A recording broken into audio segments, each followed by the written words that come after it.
Welcome to Powered by Joy podcast. I'm Erica and I am your host.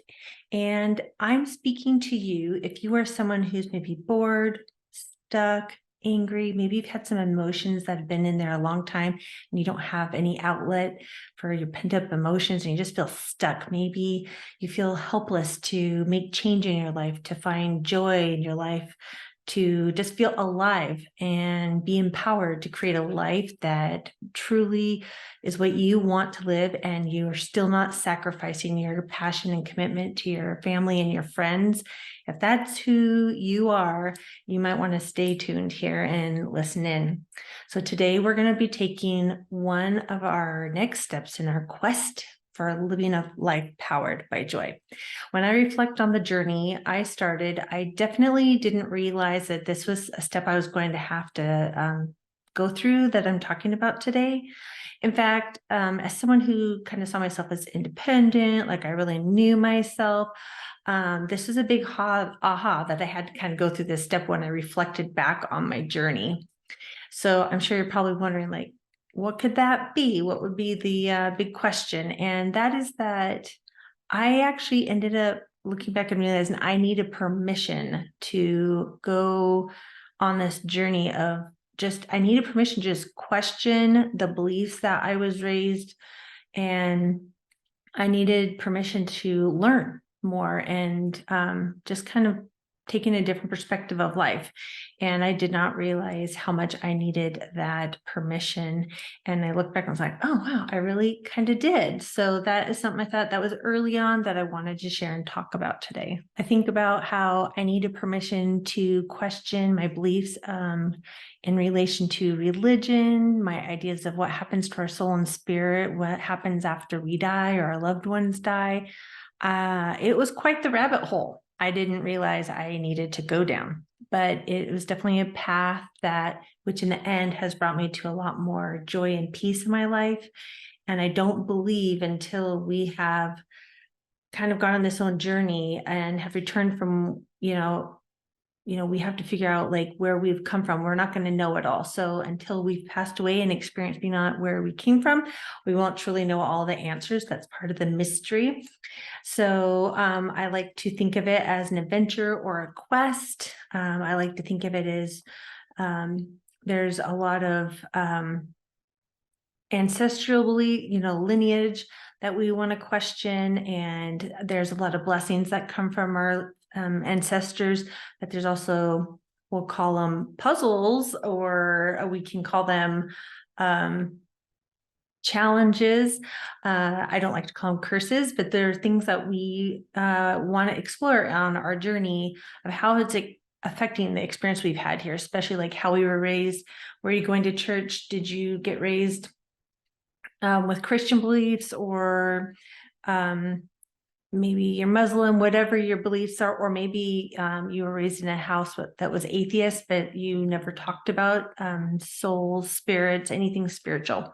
So this was a time for me to go into that and just kind of look and kind of ask some questions, you know what I mean? So one of the things I realized was that I needed that permission to learn and grow my path. And it's something that I like to also think of as kind of a journey or an adventure or a quest that I went on and am still on, and that we all are on. It's kind of like this opportunity for us to go through life. And if we're curious, then we get to think of each day or experience or lesson as like another layer we're peeling back, and more knowledge and understanding that leads to more questions. It just seems like it just keeps going on and on, right? So what many of us don't realize is that we are so entrenched in the experience that we have had and how we were raised. It's hard to realize that maybe there are other perspectives or ideas that ring true to us if we were exposed to it, but we're just not even exposed, so we don't even know to question it. So this doesn't mean we need to judge the experience or how we were raised in our upbringing. But if we can come to this space in our lives with curiosity and with courage, because I think it takes a lot of courage to go down the path of questioning what we're surrounded by and what we were raised in to maybe possibly stand out from everybody that might look at you like, what are you doing?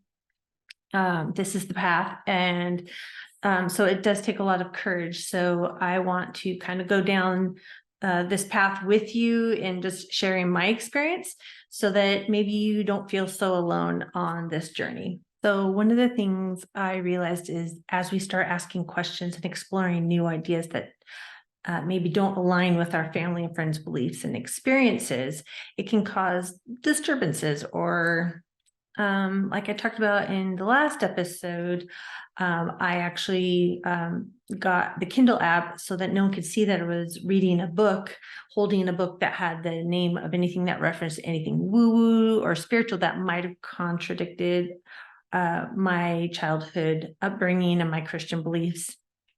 And so I definitely remember trying to avoid any of those uncomfortable conversations because I knew I was going to get some pushback on what I was exploring and questioning. I always had a major curiosity. I loved hearing stories about anything that had to do with like near-death experiences, angel sightings, or people that felt like they interacted with God, or guardian angel, anything paranormal. I loved hearing about people who've received messages from mediums, from people who've passed away. I just had a lot of curiosity around all of that. But I was definitely told that that was of the devil and that we avoided that. And it was something that was feared. And so that definitely affected my judgment and curiosity and stifled it and brought maybe some shame and worry.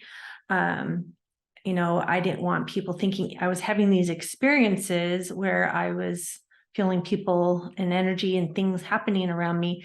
And I didn't want to be labeled as weird, crazy, whatever. And I didn't feel like I was like someone possessed or, in some sort of witchcraft or anything, but I definitely felt nervous talking about it. And I felt nervous about exploring ideas to find out because I didn't want to accidentally go down a path that made me vulnerable to demons or something. So I was trying to be really vigilant and careful as well, because I had this knowledge growing up. And so from the church and the Bible. And so it definitely was this weird spot to be in. And I think that from talking to other people that have gone through this or are starting to go on it, they have a lot of questions about how does this align with my beliefs and things. So I like to delve into that a little bit because I think it's okay to have these conversations. And my opinion is just that, it's my opinion. As it would be like a family or a friend. And I would hope that you could hear me and be open and respectful and be curious. And that doesn't mean you have to agree with me and doesn't mean my words are right. I'm just sharing from my heart and what resonated with me and hoping that by doing that, I'm giving you permission to explore and go on your own quest for what feels right and eventually lead you to a life that you feel really aligned with your beliefs. You feel more joy in your heart and you feel what it is to be in the presence of God, which is the presence of love. And so I do feel that that's our whole purpose here. I mentioned it in the last episode, and I do believe that God is love, and that is part of our experience here. So I will talk about that as well. So one of the things I think about is God is love, and love is not judgment, and it is compassionate. And so that should create a safe space for us to share and explore different beliefs and ideas. So my point here is I needed a friend who was not judgmental, but also shared some of the same Christian beliefs as me. I needed her to give me permission to kind of explore and question what was happening to me, to learn and look for more resources, talk to other people about their own experiences of anything to do with woo, would just see what the heck was going on in my world. So if you feel convicted or like you shouldn't be reading or learning about other ways of believing regarding our soul's journey, you have found the right place, my friend. I mentioned in the last episode, about this judgment and that God is love. And I want you to hear that in this place, in this community that I want to build, there's a loving, safe, non-judgmental place for you to explore and question on your, God, and what is love and joy in your life, and what does it look like? So this is my affirmation encouragement to you to go down this path. So if you need a sign or you need permission from somebody, this is you being told you have the right, the power to do this. This is your birthright. Everyone has the right to come here and discover what love and joy looks like in your experience here. And you came here to have the very whole point of this experience. It was for you to discover love for yourself first, so that you could then love others, which I believe references the scripture in the Bible about loving ourselves and then loving our neighbors as we do ourselves. So once we get to that place of love and joy in our life, it can be a light that helps others or inspires or leads others in lighting their path to love too. And what other higher purpose do we have here? What other purpose do we have to serve? People are like, what's my purpose here? I hate to break it to you. It's love, folks. It's really short and concise, love. So I do hope this gives you permission to go on your own quest to find what resonates with you, aligns with your heart and your soul, and brings you love and joy. When I was in this phase, I worried a lot about what others would think of me. I was kind of like a closet meditator. I didn't want people to know. I had a friend who I shared an office space with that gave me permission in a way to meditate in that space, kind of in secret, where I got to really start exploring and opening up in this time too. And so it can be helpful. So it's helpful to have those friends in our lives that maybe by them just going, or observing, but not casting judgment on you, gives us permission to go, okay, well, I have a secret space here. Well, maybe I'm going to hide in my closet. Maybe I'm going to hide in my office or in my car, and try to meditate and get quiet, or ask questions, or journal, or ask for angels to come be around me because I'm nervous today and I just need some extra strength and protection. Like, you get to do that. But sometimes it takes little baby steps to start the practice. Early on in this journey was starting to explore things, and I was having nights where I was getting woken up feeling like there was a presence near me. I freaked out at first because I learned from my beliefs growing up that, those, if you feel yucky, cold, whatever, that could be demons visiting or something bad. So I was freaked out. So I grabbed my Bible and I slept with my Bible next to me, and I quite frequently had it open to specific scriptures that I had learned, and I would pray, and it gave me a feeling of protection around me, and I would ask angels to surround me. And I definitely was getting a lot of feelings of protection, and I felt like I was getting a lot less steady sleep in those times. And so that's what led me to trying to reach out to other friends and people and see if there's more I needed to learn beyond the scripture. I kept coming across this term called grounding.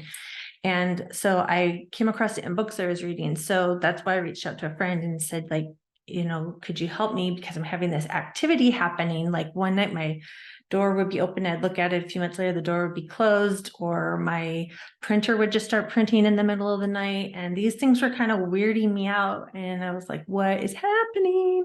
So going back to the Bible and my upbringing, it states that we have authority to rebuke or command any beings that are not welcome. I also, from that time, from a time back in my first marriage, experienced what I would call not good entities, or darker or lower energies. And it would feel cold and chilly, and I just feel fear go through me. And in those times, I would, again, get in my Bible and pray. And I believe that God has the ultimate power, the love and the light that is in that space. I tapped into that as protection to what I would call raise that energy in the room and light, and surround myself with my angels. And so that was a practice I think helped me moving forward here. So I had to learn. I believe that I had that experience in my first marriage, that I could learn when I was being surrounded by things that were not there for my best intent, or were lower energy, or not there as something for protection for me, or yeah, we'll leave it at that. So I was going to share a quick story about that. There was a particular time that we came home, and there was something going on. And so my mother-in-law came over to pray in the house. And while our porch light had been burned out for, I don't know, more than a month probably. And I was in the bedroom praying that the angels come and just be a light in our house, and that God would be there in that presence. And while I was there praying with my son, the porch light went on. And these are some of those beginning signs that reaffirmed that there is a spiritual realm.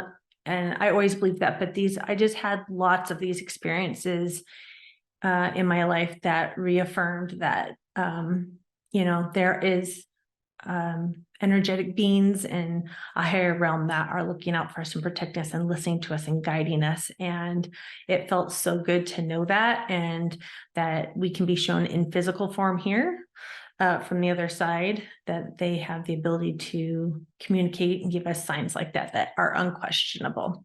So I love sharing that story, because that was, a physical sign that we are protected and watched over, and we can tap into that. Okay, so now we're gonna think about, so those experiences really, I think, have played into this part of my journey here. So we're gonna jump forward again. And we're back to these nights where I wasn't sleeping very well, but I did feel equipped, like I said before, because I did feel that protection and love and protection in my life from the universe, God, whatever you want to call it, your higher self. So back to grounding. I definitely, when discussing this with a friend who had helped mentor me during this time, I felt like this was tied to also the prayer and protection. And it made sense to me that I needed to learn more about this grounding process too. So basically, I felt like I was learning that you have to, it says it in the Bible too, but I felt like the grounding put it in words like setting an intentional boundary around yourself in spirit, in energy, that protects you and affects your energetic field in the spiritual realm, saying like, you're not allowed here unless I allow it. We have the ability to set those boundaries and have those experiences. We get to invite in what we want and put those boundaries in place. It definitely took me a lot of practice and tweaking to talk about, to develop that tool. And we're going to talk about developing that tool in another episode. But along the way, I reached out to people and got more knowledge and ideas, and seeing others using those tools that I hadn't learned in my life because I just hadn't been exposed. It also gave me permission to keep going down this path. But more important, I was giving myself permission to take control of the fear and take charge of my lack of knowledge, change my lack of knowledge by getting other tools and resources in regards to my spiritual experience. And it ended up affecting my daily experience. And I really think that if you can stay open and curious to other ideas, they will expand your life if you're open. So things like meditation, yoga, grounding, learning about chakras, and working with my inner child, journaling, ancestral lineage, talking about, old wounds that we have, like all of that, working on it and being intentional and getting more tools changed every area of my life. So all of it ties together, and it's all tied to you finding more joy and love in your life. So it laid the groundwork for me to find that love and joy for myself and spend less time in strife and struggle and stress by giving me tools to choose love for myself and others, which in the long term is really a never-ending journey, to be honest. I'm thinking of times where I'm like, yeah, I like to be in love and joy, but I will tell you, I still find it a struggle to find love in my heart when I'm like going down the freeway.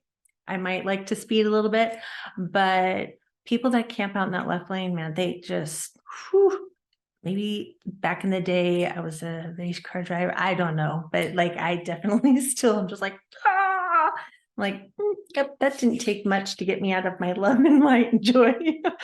So, we all have our things, and it's definitely a long journey and practice that never ends, because like it would get boring if we figured it all out, right? So just make sure you're asking questions and getting curious on this. So I'd like to propose that you get the notebook out that I mentioned in the last episode, and it's not a journal. We're not going to call it that. This is just where we go to notate observations and think, do you have any questions you want to write down after listening to this? Write them down and note whether you feel you need permission to do more questioning around your current life status. Is there, and your happiness, is there a specific area of your life that really tests you or brings up a lot of intense emotions or tension or stress in your body? This is a process, and part of that process is asking questions and taking a minute to answer. Like, a lot of times I'll like listen to these things and then I'm like, yeah. But then I never actually stop and answer it. Like, if you're listening to this while you're driving your car, like, pause it and ask that question and answer it and think about it, or write it down if you do have a notebook and it's handy. But if you don't feel comfortable writing down what's really stressing you out or a struggle, it's okay to write the question, answer it in your mind. I had a little fear around putting things on paper at first, like, someone's going to see my papers. What if I die tomorrow? And someone finds my journal, like, she was asking some weird questions. So I initially wouldn't even put stuff on paper. So I get it. But the point is to take the time and the space to write some of these thoughts and questions and observations down around, do you need permission, or do you need to look at some specific areas and give yourself permission to explore and look at these areas of your life? And it's definitely a process, but please make sure and take this step to pause and do it. So one of the things that I find is when we take the time to ask these questions and answer them, we're actually going to be able to possibly explore and peel back some layers to bring the light in, and it comes in and maybe exposes some pain, and that's where the healing begins. And we have to be able to go down that path and look within for healing, because we have to heal ourselves first. We have to let that light come in order to heal, because if we don't, then it doesn't make space. We don't have space for love and light and joy and all this stuff to come in. There's no space. It's all filled up and gunked up in our pipes with this other stuff, right? So we're not worrying about the healing part yet. This is just about giving yourself, like I said, time and space to get permission to start exploring these depths of your heart and soul. And you deserve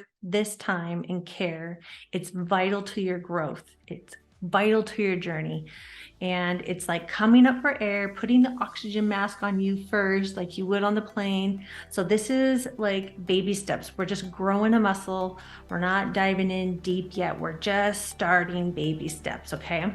So if you want to ask questions of me, or you want to reach out to me directly, you can do that at erica@poweredbyjoypodcast.com. You can also find me on Instagram under the same name, Powered by Joy Podcast. And I would love it if you would subscribe, rate, or review, leave comments below. And we will have the contact information in the description as well. And we are going to have weekly episodes where sometimes it's going to just be me talking here. Sometimes we might do a meditation together, maybe a combo of the two of those. But also I'm going to be doing some interviews that I'm super excited about, where I'm talking to the people that I feel have found ways to experience joy and choose joy in their life.